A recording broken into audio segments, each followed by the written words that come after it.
तो स्टूडेंट, आज का हमारा टॉपिक है electrical field intensity due to a point charge. आज हम डिस्कस करेंगे कि अगर इलेक्ट्रिकल फील्ड इंटेंसिटी कैसे निकालेंगे ड्यू टू पॉइंट चार्ज के कारण। लास्ट वीडियो में हमने इलेक्ट्रिकल फील्ड की डेफिनेशन डिस्कस की कि E इज इक्वल टू में limit Q not tends to 0 F by Q not. इसका मीनिंग यहाँ पर जो चार्ज था वो लिमिट टू टेंड्स टू 0 को रिप्रेजेंट करता है, यानी चार्ज की जो वैल्यू थी वो हमने रिड्यूस कर दी और कितनी अप्रोक्सीमेटली टू 0। लेकिन ये प्रॉपर्टी हमारी एक प्रॉपर्टी जो हमने डिस्कस की थी चार्ज की, जिसको बोलते थे quantization of electrical charge. Quantization of electrical charge के अनुसार किसी बॉडी पे मिनिमम चार्ज कितना होगा, charge of proton charge on electron के इक्वल मिनिमम चार्ज कितना हो सकता है 1.6 10 की पावर -19 कूलम। इस प्रॉपर्टी के अकॉर्डिंग हम चार्ज की वैल्यू को अपने अकॉर्डिंग चेंज नहीं कर सकते। एक इस पे कंडीशन लगा दी, एक लिमिट लगा दी कि ये चार्ज मिनिमम कितना हो सकता है 1.6 10 की पावर -19 कूलम। अब दोनों के अंदर कंट्राडिक्शन आ जाता है। अगर हम चार्ज की जो अप्रोक्सीमेटली टू टेंड्स टू 0 को कंसिडर करते हैं तो ये प्रॉपर्टी जो हमने कंसिडर की वो फेल हो जाती है। अगर इस प्रॉपर्टी को कंसिडर करते तो हमारा ये कंसेप्ट कंप्लीट नहीं हो पाता। तो अब इन दोनों की प्रॉब्लम को कैसे सोल्व किया कि हम एक बॉडी कंसिडर कर लेंगे जिस पे चार्ज अमाउंट ज्यादा होगा कंपेयर टू टेस्ट चार्ज। तो ये जो चार्ज है ये इसके कंपैरिजन में एक पॉइंट की तरह बिहेव करेगा, तो इसको बोलते हैं electrical field intensity due to a point charge. तो डेरिवेशन कर रहे हैं, कौन सा derivation, electrical field intensity due to a point charge. तो we have consider a electrical charge Q, this is the electrical charge Q on a given body, और दूसरा test charge Q not इसके फील्ड में रखा हुआ है। कितने डिस्टेंस पे रखा हुआ है, it will be placed at A distance R distance पे रखा हुआ है। हम एक पॉइंट कंसिडर करते हैं, ये P पॉइंट, इस P पॉइंट पे charge Q not test charge रखा हुआ है कितने डिस्टेंस पे, R डिस्टेंस पे। तो P क्या है, point at which to determine the electrical field intensity. अब according to Coulomb's law, according to Coulomb's law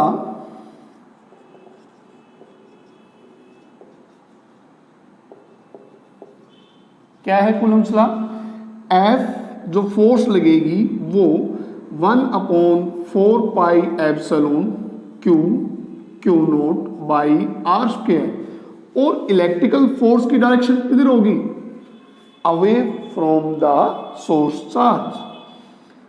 this will be considered O, इसकी direction away from the source charge which is represented by a unit vector R.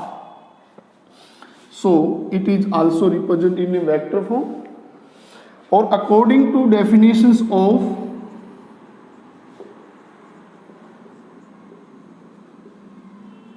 electrical field intensity,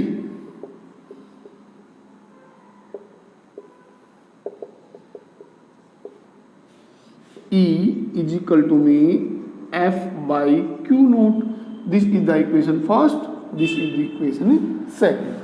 ये क्या है कि इसके फील्ड में एक टेस्ट चार्ज रखा हुआ है कितने डिस्टेंस पे, R डिस्टेंस पे। तो इस टेस्ट चार्ज पे कितना फोर्स प्रोड्यूस किया, तो इसने जो फोर्स प्रोड्यूस किया उस स्ट्रेंथ को हमने मेजरमेंट किया किसकी सतह से, इलेक्ट्रिकल फील्ड इंटेंसिटी। तो यूनिट चार्ज पे फोर्स कितना लगेगा, F बाई Q नॉट। यहां पर इक्वेशन फर्स्ट को इक्वेशन सेकंड में पुट कर देते हैं, put the value equation first in equation second. तो फॉर्मूला क्या निकल जाएगा, E इज इक्वल टू में 1/4 pi epsilon Q by R square, R का unit vector divided by test charge, test charge से टेस्ट चार्ज कैंसिल। तो electrical field intensity 1/4 pi epsilon Q by R square into में R unit vector. और जो electrical field intensity की direction होगी वो क्या होगी, अलोंग ओपी प्रोड्यूस्ड, क्योंकि ये वेक्टर क्वांटिटी है और वेक्टर क्वांटिटी तो क्या होगी, इसकी डायरेक्शन किसके अलोंग, फोर्स के अलोंग। इलेक्ट्रोस्टैटिक फोर्स की जो डायरेक्शन है same direction electrical field intensity की है। तो इलेक्ट्रिकल फील्ड इंटेंसिटी जो फॉर्मूला है वो क्या रिप्रेजेंट करता है, it will be depend upon two factor, first directly proportional to the product of magnitude of their charge, जो इलेक्ट्रिकल फील्ड फोर्स के अनुसार, जबकि इलेक्ट्रिकल फील्ड इंटेंसिटी क्या है, directly proportional to the magnitude of the charge and inversely proportional to the square of distance between them. तो electrical field intensity दो फैक्टरों पे डिपेंड करता है। First factor directly proportional to the magnitude of charge, जितना इस source charge का value ज्यादा होगी, चार्ज की वैल्यू जितनी ज्यादा होगी इतनी ही इस पे फोर्स भी क्या लगेगी, ज्यादा। दूसरा, इन दोनों के बीच का डिस्टेंस, अगर ये टेस्ट चार्ज इसके नियर बाई रखा हुआ है तो यहाँ पर इलेक्ट्रिकल फील्ड स्ट्रेंथ ज्यादा होगी, अगर ये इससे अवे है तो यहाँ पर इलेक्ट्रिकल फील्ड इंटेंसिटी की वैल्यू कम। It's means E is inversely proportional to the square of distance between them. इस केस में हम क्या करते हैं, E जैसे कि अगर हम R इंक्रीज कर दे तो E क्या हो जाएगा, डिक्रीज।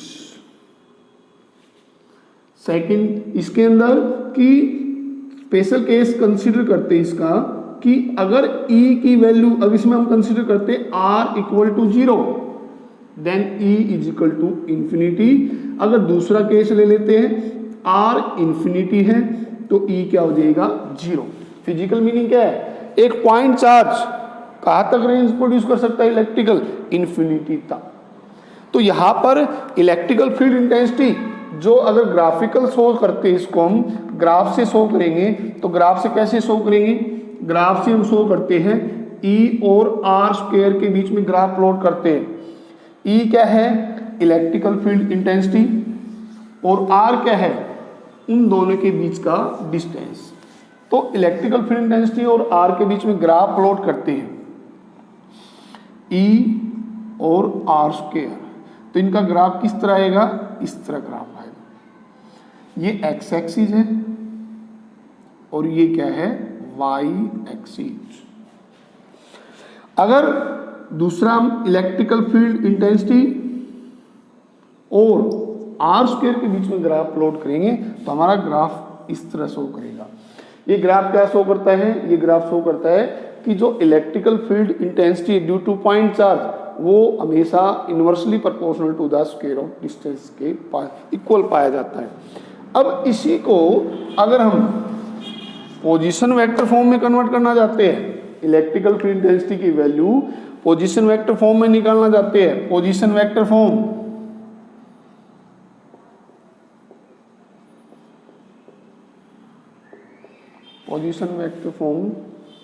पोजीशन वेक्टर फॉर्म में रिप्रेजेंट करते हैं electrical field intensity due to a point charge. अभी हमने फॉर्मूला निकाला क्या, E इज इक्वल टू में 1/4 pi epsilon Q by R square into में R यूनिट वेक्टर। अब इसको हम पोजीशन वेक्टर फॉर्म में कैसे रिप्रेजेंट करेंगे, पोजीशन वेक्टर फॉर्म में क्या करेंगे, हम इसके कार्टेशियन कोऑर्डिनेट कंसीडर कर लेंगे। हम एक फ्रेम ऑफ रेफरेंस कंसीडर करते हैं एक्स वाई जेड।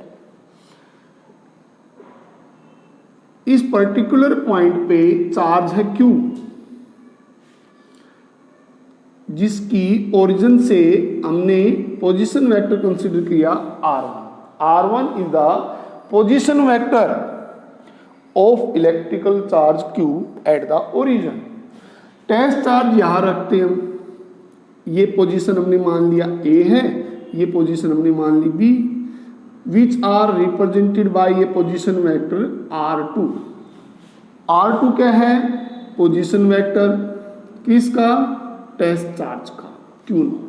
तो then it will be produce a electrical field intensity which is away from the source charge. It is direction of the electrical field intensity which is represented by a unit vector r12 which is moved from the A to B. R1 position vector of electrical charge, Q, R2 position vector of test charge, and R12 are the displacement vector between the source charge and the test charge. अब इसको vector form में represent करते हैं, तो vector form में कैसे represent करेंगे? R12 and R12 unit vector, क्योंकि जब हमने इसको वेक्टर फॉर्म में रिप्रेजेंट किया था तो अलोंग द इलेक्ट्रिकल फोर्स, ये इलेक्ट्रिकल फील्ड की डायरेक्शन है, तो फोर्स की डायरेक्शन भी अलोंग ए टू बी है। अब इसकी डायरेक्शन है तो यूनिट वेक्टर कौन सा कंसिडर करेंगे? जो इसके अलोंग होगा, इसलिए हमने लिख दिया R12। अब इस केस में according to definitions of vector,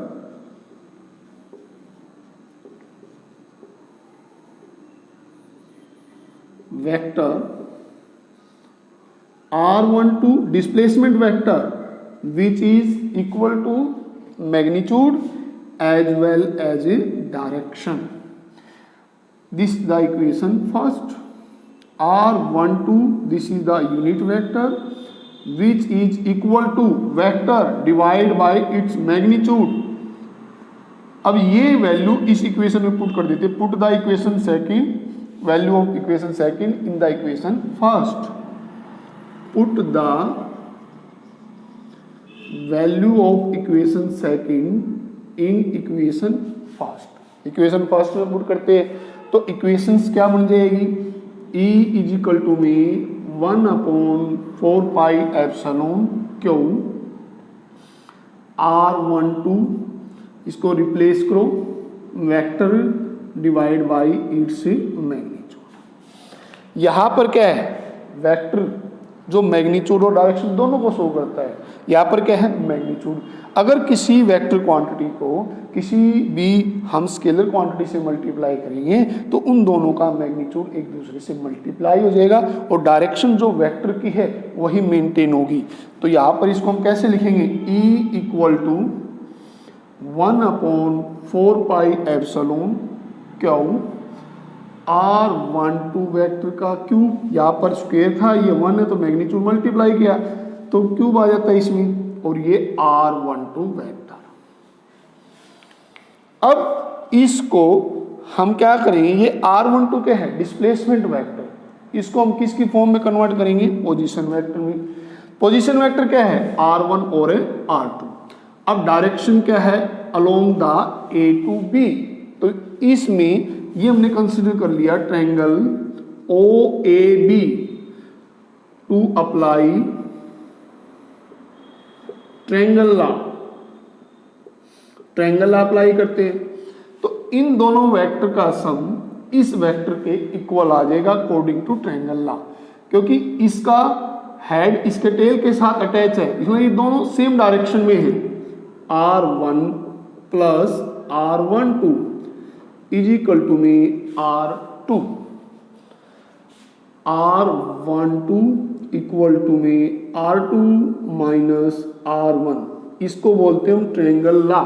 triangle law के अनुसार जिन दो वेक्टर का डायरेक्शन इक्वल सेम होती है वो हमेशा ट्रायंगल की थर्ड साइड के इक्वल आ जाती है। अब ये वैल्यू, ये हमारे पास रिलेशन है, क्या रिलेशन है ये डिस्प्लेसमेंट और पोजीशन वेक्टर में हमारे पास फॉर्मूला क्या था? This equation second. अब ये वैल्यू इसमें पुट कर देते हैं, पुट द इक्वेशन सेकंड, तो इक्वेशन क्या आ जाएगी अपनी? E इज इक्वल टू में 1/4 pi epsilon Q R2 minus R1 cube और R2 minus R1। This is called to electrical field intensity due to a point charge in a position vector form.